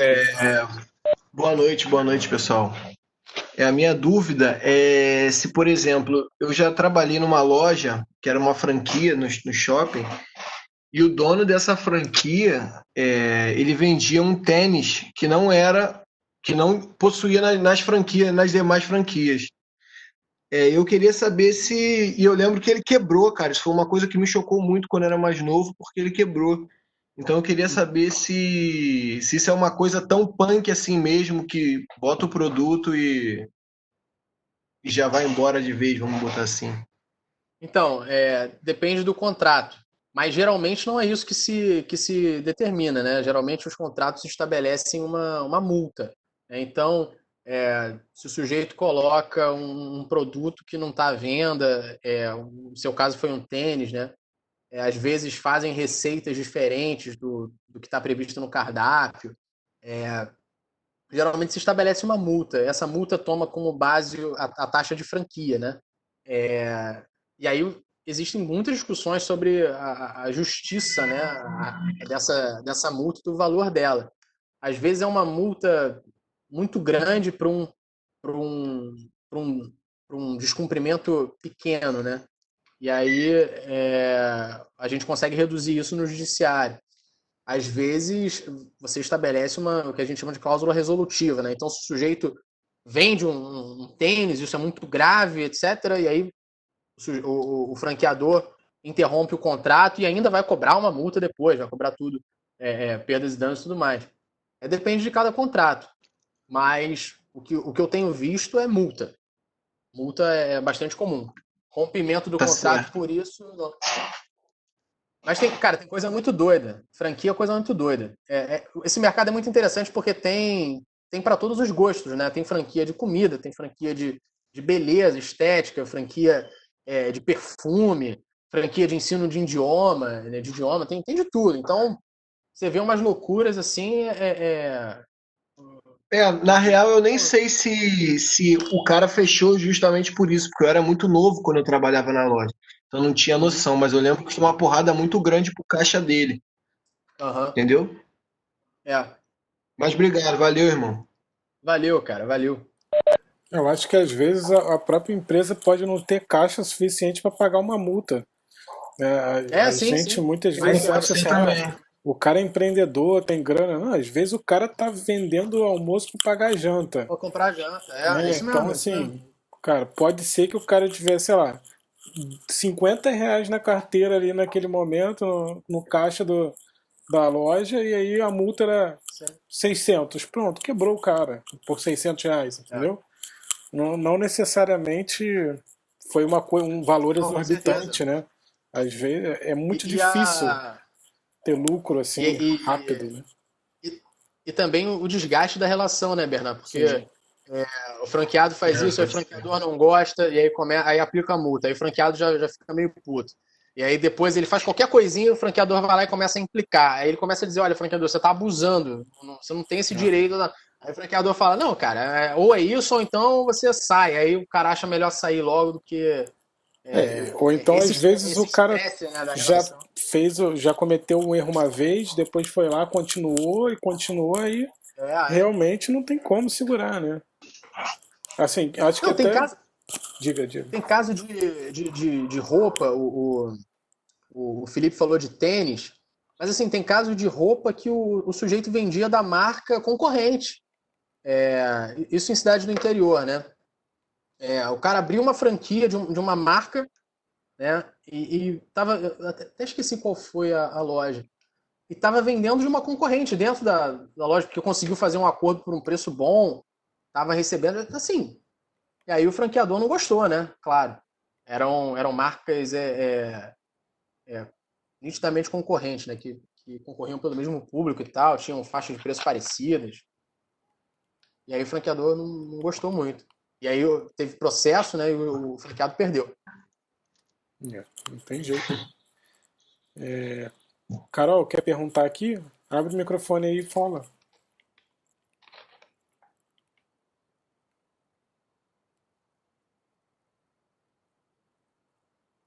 Que ela colocou aqui, ó, em caso de descumprimento de cláusula contratual, existe um valor máximo de multa? Não existe um valor máximo. Quer dizer, mentira, existe sim. O Código Civil prevê o valor da multa como máximo, o valor da prestação principal. Né? Em contrato de franquia, por isso que eu disse que não tinha. Em contrato de franquia, para você estabelecer o valor dessa obrigação, é muito complicado, porque é um contrato complexo. O que eu estou querendo dizer com isso? O exemplo que o direito civil dá, né? Se eu tenho que vender um cavalo para você, né? E o cavalo vale R$ 200 mil. Eu não sei quanto custa um cavalo, tá, gente? Não faço ideia. O cavalo custa R$ 200 mil. E talvez não seja tudo isso. Enfim, um cavalo de raça, sei lá. E o cavalo custa R$ 200 mil e eu não cumpro o contrato, não entrego o contrato, eu não entrego o cavalo. A multa, ela tem um limite máximo de R$ 200 mil, que é o valor da prestação. Mas dentro da franquia é difícil de estabelecer qual seria esse patamar, né? O que se pratica é uma multa de geralmente 3 vezes o valor da taxa de franquia, né? Seria o usual praticado. Podendo ser reduzida, né? Às vezes estabelecem um percentual desse valor, enfim. Mas muitas discussões que chegam no judiciário também tem a ver com a exorbitância desse valor. O cara, sei lá, porque ele vendeu um tênisinho que não tinha nada a ver e tal, e vai ter que pagar 3 vezes o valor da taxa de franquia, às vezes fica muito caro. E aí o Código Civil também prevê que é possível uma redução equitativa, né? O juiz olha e por razoabilidade ele reduz a multa. Mas aí, enfim, é discutido também. A Carol complementou aqui, caso ele não tenha condição de pagar a multa, ele é obrigado a devolver a franquia? Não, então, caso ele não tenha condição de pagar a multa, ele vai ser, o que a gente chama no direito, ele vai ser executado, né? O franqueador vai cobrar dele, ele não vai pagar, vai dizer que está sem dinheiro. E aí o franqueador vai começar judicialmente a restringir os bens dele, a sequestrar bens e tudo mais. É claro que, às vezes, o maquinário... Isso geralmente termina em acordo, né? O cara não tem como pagar a multa, ele contesta a multa se mantém no mesmo patamar, não tem o que fazer. E aí o franqueador ele tem esse direito de executar, e aí o franqueado vê que não tem o que fazer. Sim, quando o franqueador for executar, ele pode executar, pode pegar o carro do franqueador, do franqueado, pode pegar um imóvel a mais que ele tenha e tudo mais, mas geralmente isso se resolve se o maquinário for de propriedade do franqueado, paga com o maquinário, encerra a franquia, né? Se não for suficiente, porque às vezes acontece, né, de várias cláusulas terem sido descumpridas e haver várias multas sucessivas, uma relação de 5, 10 anos. Se isso não for suficiente, o franqueador tem o direito de ir atrás dos bens daquela sociedade empresária, né, que é franqueada. E se a sociedade empresária que é franqueada, por alguma razão, você percebe que teve uma evasão de bens, né, ou existe uma espécie de fraude, né, é possível também que o franqueador, perdão, vá atrás, peça uma desconsideração da personalidade jurídica e vá atrás dos bens da pessoa física do franqueado. Então, assim, o cara vai atrás do dinheiro dele, né? Mas a discussão principal se dá no momento em que você decide se esse valor é ou não é decidido, ou não é devido, né? Uma vez que é devido, o franqueador vai cobrar do jeito que puder. E aí o franqueado vai tentar solucionar da melhor forma, né? Muitas vezes é fechando a franquia, entregando maquinário,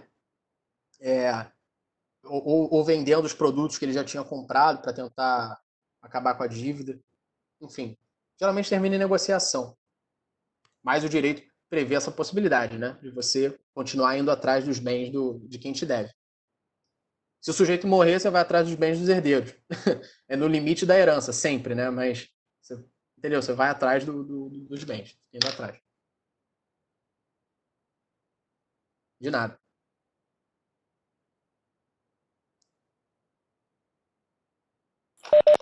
A Camila acrescentou aqui, ó. Acho que você já respondeu, né? Cláusula de contrato. Sim, sim. Sim, respondeu.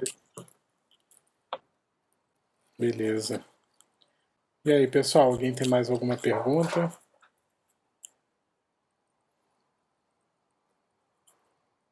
Acho que aqui tá C para mim, né? Eu vou perguntar no meu grupo aqui rapidinho.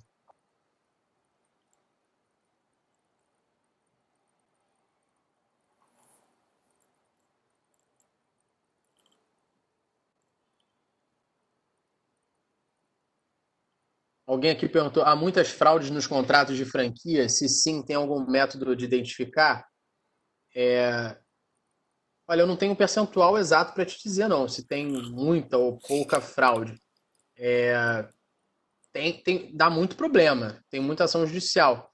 Mas a fraude em si, a gente está falando de um comportamento doloso, né, de uma das partes que está querendo se dar bem em cima da outra. Geralmente não. Geralmente aquela propaganda da Coca-Cola está correta, né? Os bons são a maioria. A gente vê muita gente bem intencionada que infelizmente não consegue assim, ou por questões externas, por vicissitudes do momento e tal, ou então por incompetência mesmo. A pessoa acha que vai conseguir fazer e não consegue. E aí os problemas acontecem, né? Fraude, assim, de má fé, de você ver a pessoa tentando, é muito... Pelo menos nenhum dos processos que eu estudei os últimos 5 anos, né, desde 2014, eu estudei os últimos 6 anos de todos os processos que envolviam franquia no Rio de Janeiro e em São Paulo.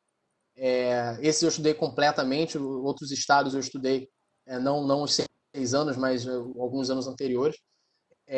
Eu não vi muita coisa de fraude assim, dolosa, não. Sobre isso, eu recomendo um documentário, nem sei se ainda está no Netflix, que é o Fire Festival. Não sei se vocês já viram esse documentário. É maravilhoso, o sujeito que tenta fazer um evento de música nas ilhas, nas Bahamas. Só que o cara se enrola todo, e aí, enfim, aí tem que ver o documentário, que é muito interessante para ver essa sucessão de erros que vão acontecendo e vai levando o negócio pro buraco, né? Mas nem sempre é má fé, fraude, assim.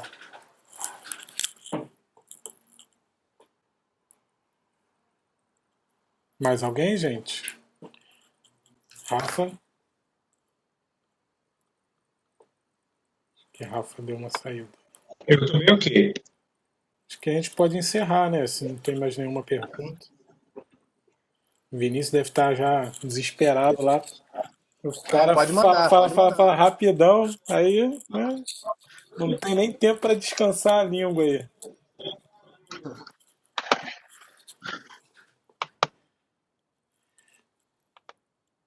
Acho que foi, Rafa. Ninguém falou mais nada? Show. Vinícius, obrigado aí pela participação, por ter trazido esses esclarecimentos para a gente. Eu acho que, de alguma forma, o Vinícius está colocando aqui no grupo, tá aqui no chat, o e-mail dele, para vocês também terem o contato e poderem passar algumas dúvidas adicionais. Não lotem a caixa de mensagem deles, pelo amor de Deus, mas assim, as dúvidas foram pontuais, eu acho que foi interessante serem tiradas. Eu acho que ele acabou sanando bastante das nossas dúvidas, né? Principalmente desse modelo de expansão. E a gente vem falando também sobre franquia ao longo do tempo, vem trazendo bastante conteúdo com isso. Eu acho que também esse conteúdo jurídico é um conteúdo muito interessante e rico, né? Que nos contribui bastante, porque nem eu nem o Bernard somos especialistas na área de direito.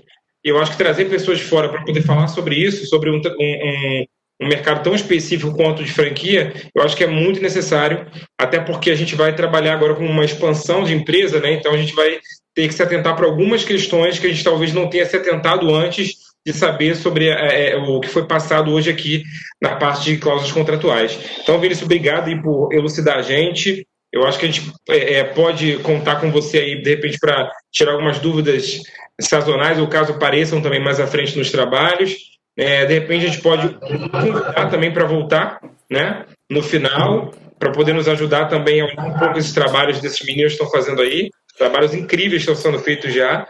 E obrigado. Obrigado a todo mundo que participou também, que foi colocando o ponto de vocês. Júlia, assim, está sendo gravada, pode assistir depois. Depois eu vou receber essa palestra do Bernard. O Bernard está gravando, vai mandar para mim o vídeo, eu mando para a Manu, e aí todo mundo vai ter acesso também a essa palestra.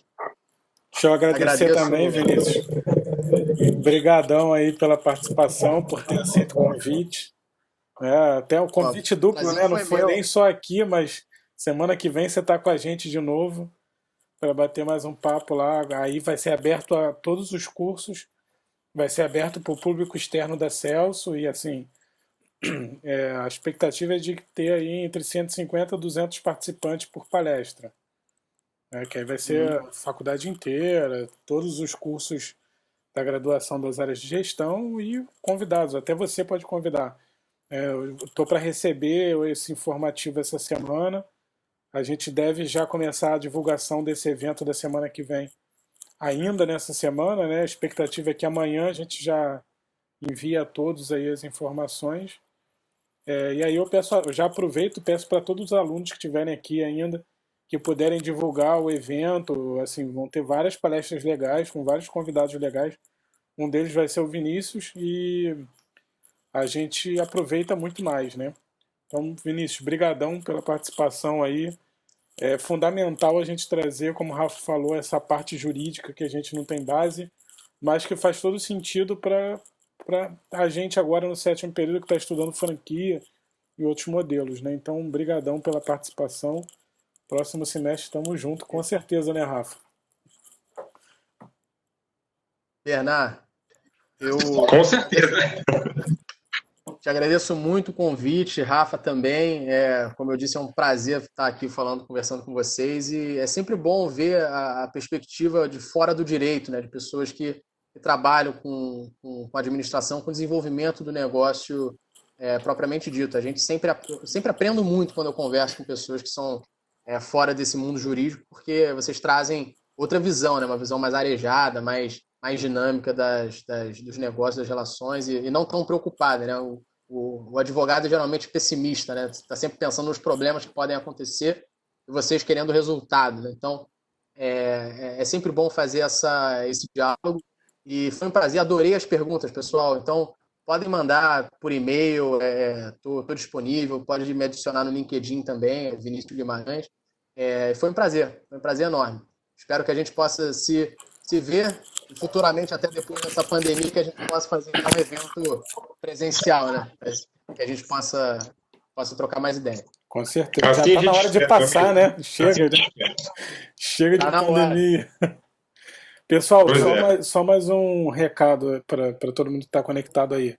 As horas complementares, a gente descobriu finalmente qual é o caminho das horas complementares agora com as atividades online. Então, vocês não precisam enviar o ingresso para a secretaria, não precisa fazer nada. Eu vou lançar o relatório aqui da aula, quem estava presente na aula, tá? E aí esse relatório vai ser enviado para o setor de eventos, que vai lançar as horas complementares para vocês. Tá? Então, a metodologia está sendo um pouco diferente, o processo está sendo um pouco diferente nesse momento. Tá? Os que a gente já teve já foram passados. Claro, deve demorar alguns dias para cair aí na conta de vocês, mas eu já passei os que vocês participaram na minha sala e os da sala do Rafa também. Tá? E essa daqui vai ser passada amanhã. Basicamente a gente falou na aula passada. Agora só uma última coisa, Bernardo, aproveitando que você está aqui e perguntando também, o Lucas já passou para você uma previsão de quantas horas complementares vão ser dadas em cada uma das palestras? Cara, eu acredito que pelo menos essas que a gente está organizando, ele acabe dando o valor aproximado das horas que a gente está aqui conectado. Então, por exemplo, a gente vai lançar um relatório... 5 horas. Não sei. Ele não me deu nenhum parecer sobre isso, também não perguntei especificamente sobre isso. Mas acho que ele deve dar em torno de 2 horas cada uma dessas palestras nossas. As palestras do evento da semana que vem pode ser que tenha mais horas, porque aí é uma organização da faculdade e tal, não é do professor, aí eu acho que é uma coisa mais institucionalizada, talvez eles ganhem. Beleza. Vamos só estabelecer isso com o Lucas para saber quantos seriam, porque alguns alunos perguntaram isso também, a gente aproveita já e já passa para os representantes, assim que a gente tiver uma resposta do Lucas, para eles poderem também já se contabilizar e se organizar, né? Para saber quantas horas eles teriam já por cada palestra. Tá? E aí a gente já sabendo essa informação, a gente passa para os representantes aí e os representantes repassam para a turma o quanto de pontos acreditados. No semestre passado, se eles fossem a algum evento externo e levassem o ingresso, e aí no ingresso estivesse escrito de 8 às 10 ou de 8 às 12, eles recebiam essa quantidade de horas. Tá? Só quando é evento da Celso, do tipo o evento que vai ter semana que vem, que aí geralmente são mais horas, para estimular mais participação. Então, acredito que sejam 2 horas por palestra dessa que a gente está combinando. Da semana que vem, provavelmente sejam mais. Tudo bem. Tá?